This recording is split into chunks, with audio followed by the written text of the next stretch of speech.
In a bustling city in the heart of America, Alex Harris, the CEO of Horizon Airlines, decided to take a different approach to understanding his company. Despite being one of the leading airlines in the nation, whispers of declining customer satisfaction and a toxic workplace culture had reached his ears. Fed up with the polished reports from his executives that painted a rosy picture, Alex felt compelled to uncover the truth for himself. One sunny morning, he booked a last-minute economy flight under the alias John Miller.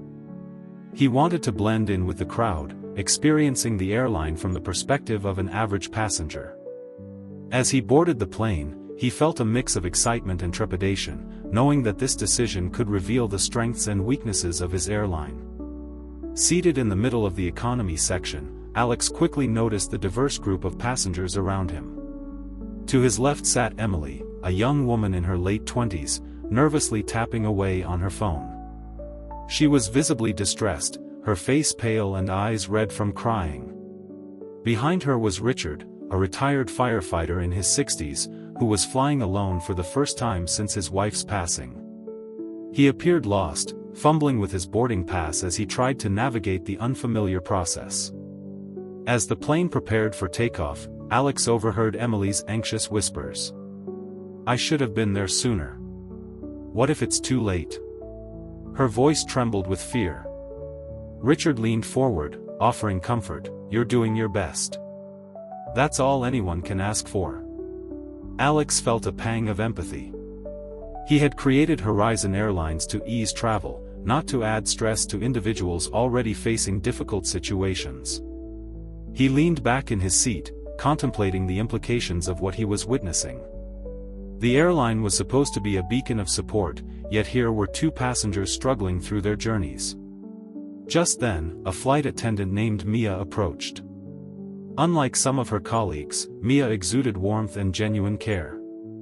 She stopped at Emily's row, noticing her distress. "Is everything all right, ma'am?" she asked softly. Emily hesitated, but Mia's kindness broke through her emotional walls. "My dad had a heart attack this morning. I'm trying to get to him," she confessed, tears spilling down her cheeks. Mia nodded with understanding and quietly adjusted Emily's seat to provide her extra space. "If you need anything, just let me know," she said, returning to her duties. Alex watched as Mia then turned to Richard, who was struggling with the in-flight customs paperwork. "Need a hand, sir?" she asked, her smile reassuring. Richard sighed. "I haven't traveled alone since my wife passed. I'm a bit lost." Mia patiently guided him through the process, demonstrating a level of care that was rare in the industry. To Alex, it was a revelation. This was what exceptional service looked like. However, not everyone shared Mia's philosophy. A senior flight attendant, Laura, approached, her demeanor sharp and condescending. "Mia, you need to stop babysitting passengers. We have a schedule to keep," she chastised. Alex's anger simmered beneath the surface. This was the culture he had heard about, one that punished kindness and rewarded indifference.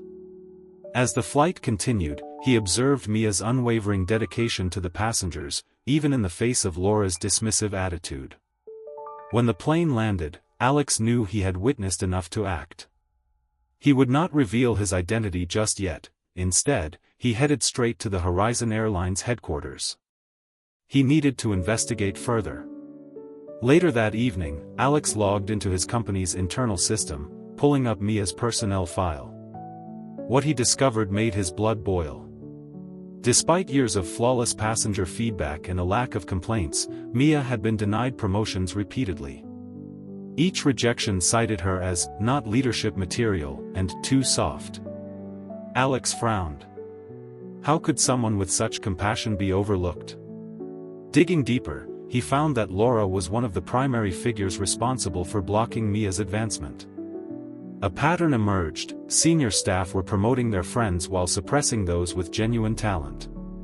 This was worse than incompetence, it was a deliberate effort to maintain the status quo. Determined to get to the bottom of this, Alex reached out to a retired supervisor, Tom, who had worked at Horizon Airlines for over 20 years. "Tom, what can you tell me about Mia?"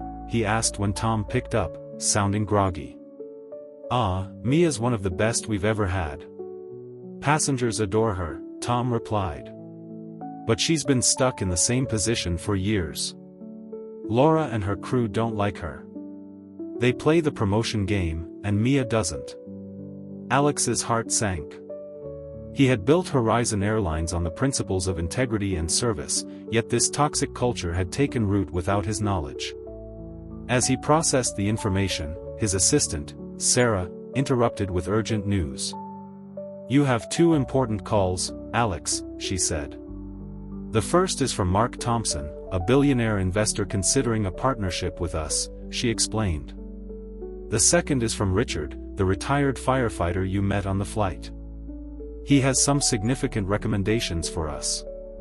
Alex exhaled sharply, realizing that both opportunities stemmed from Mia's exceptional service.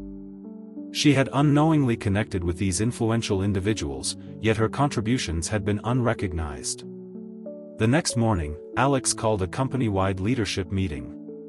He scheduled it for the same day, ensuring the presence of all senior staff, including Laura. As employees gathered, whispers of curiosity filled the air. When the room was full, Alex stepped forward, commanding attention. "I flew yesterday," he began, pausing for effect. "An unannounced flight in economy class." The room hushed, eyes widening. What I witnessed was alarming. A young woman in distress and a retired firefighter struggling alone. But I also saw a flight attendant, Mia, who went above and beyond for them. Laura shifted uncomfortably in her seat as Alex continued. "You mocked Mia for her compassion. You told her she'd never move up if she kept babysitting passengers." Alex turned to Mia, who had been sitting quietly at the back of the room. "Mia, please come forward," he said, motioning for her to join him. The room watched in silence as she stood, visibly shaken. "Let's look at Mia's record," Alex said, turning to the HR director. The screen displayed Mia's exemplary ratings, years of service, and unjust rejections. Gasps filled the room. "This woman has been consistently overlooked while others have been promoted without merit," he declared. "Laura, you personally blocked her promotions. Care to explain?" Laura stammered, but the words failed her. Alex turned coldly to the HR director. "You've been allowing favoritism to dictate promotions. This stops now." He announced, "Mia Carter is now promoted to head of customer experience. She will oversee all passenger service policies moving forward." Shock rippled through the room. Laura's face turned crimson as she sputtered, "This is absurd." "Your behavior has been unacceptable, Laura," Alex replied firmly. "You're fired." The room erupted in murmurs, disbelief etched on everyone's faces. Alex glanced at the employees, many of whom had felt stifled under Laura's regime. As the meeting concluded, Alex felt a surge of hope. He had taken a significant step toward changing the culture at Horizon Airlines. Mia was overwhelmed, tears of gratitude in her eyes. "Thank you so much," she whispered, barely able to speak. In the following weeks, Mia transformed the airline. She introduced training programs focused on genuine customer service, empowering employees and fostering a culture of compassion. Passengers began to notice the difference, and word spread quickly. However, not everyone was pleased. Hidden enemies within the company began to plot against Mia. One afternoon, while she was preparing for a presentation, she received an anonymous email warning her to watch her back. "You think you've won, but you're just making enemies," it read. Determined not to back down, Mia confided in Alex. "We need to find out who's behind this," she insisted. Together, they set a trap, inviting key executives to a meeting under the guise of discussing future policies. When the day arrived, Alex played a recording that exposed the sabotage attempts of those who had tried to undermine Mia. The room fell silent as the truth unfolded. Facing the evidence, the guilty parties had no choice but to resign.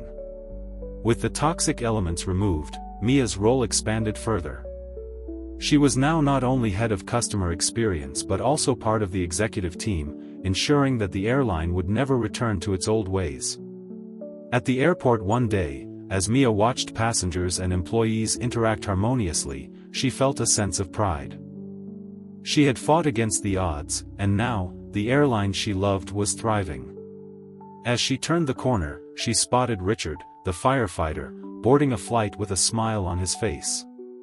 "Thank you for everything, Mia," he said warmly. "You've made a real difference." With a heart full of gratitude, Mia realized that she had not only transformed Horizon Airlines but had also created a legacy of kindness that would last for years to come.